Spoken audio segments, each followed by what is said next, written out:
This is Joel chapter 3 in the New Testament. Matthew 25. When the Son of Man comes in his glory, verse 31, and all the holy angels with him, then he will sit on the throne of his glory. This is the same scene as in Joel chapter 3, verse 1. All the nations, the Gentiles, will be gathered before him, and he will separate them from one another as a shepherd divides his sheep from the goats.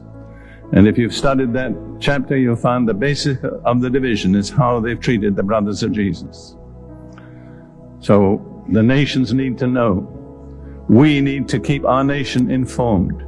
We need to speak out and warn our nations. You're going to be judged by the way you have dealt with God's people and God's land, Israel.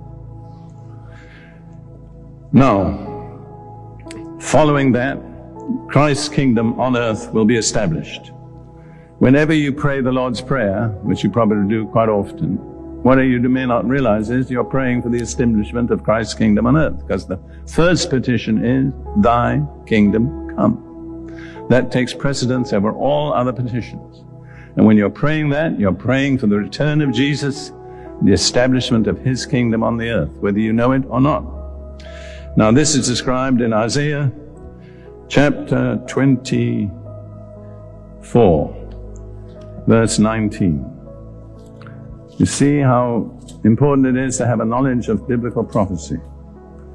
Isaiah 24, verse 19. This is, in a sense, the climax of the age.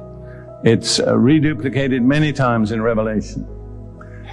This is the picture. The earth is violently broken. The earth is split open. The earth is shaken exceedingly.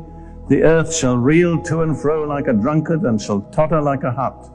Its transgression shall be heavy upon it, and it will fall and not rise again. That's the earth, the planet on which we live. It shall come to pass in that day that the Lord will punish on high the host of exalted ones, and on the earth the kings of the earth. The Lord will deal with two kingdoms, Satan's kingdom in the heavenlies, the kingdom of man on earth. He will punish all those who refuse his righteous government in the person of Jesus. They will be gathered together as prisoners are gathered in the pit or the prison, and will be shut up in the prison. After many days, they will be punished. Now, I like this verse. This is the climax. Then the moon will be disgraced and the sun ashamed. For the Lord of hosts will reign on Mount Zion and in Jerusalem and before his elders gloriously.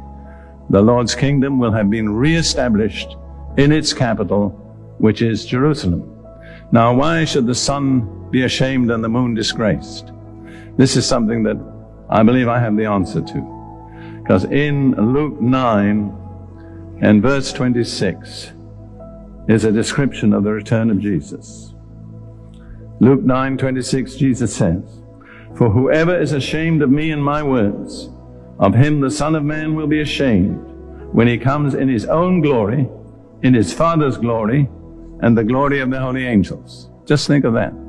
Jesus is coming in his own glory, the glory of the Father, and the glory of the holy angels. The brilliance of that glory is something we cannot even begin to imagine. And yet it will not hurt our eyes. But then the sun and the moon will have to take a back seat and say, the light we offer is nothing compared with what comes with Jesus. So that's why they'll be ashamed. Now I've got to go quickly. The next thing that will happen is that Jesus will establish his kingdom for 1,000 years. 1,000 years, the Bible says, is as a day. So it's one day in the Lord's reckoning. Then Satan will be released from his prison briefly and go out and stir up rebellion in the nations, which is his job. And the Lord will intervene and bring final judgment on the nations, and Satan will be thrown into the lake of fire together with the Antichrist and the false prophet who are already there.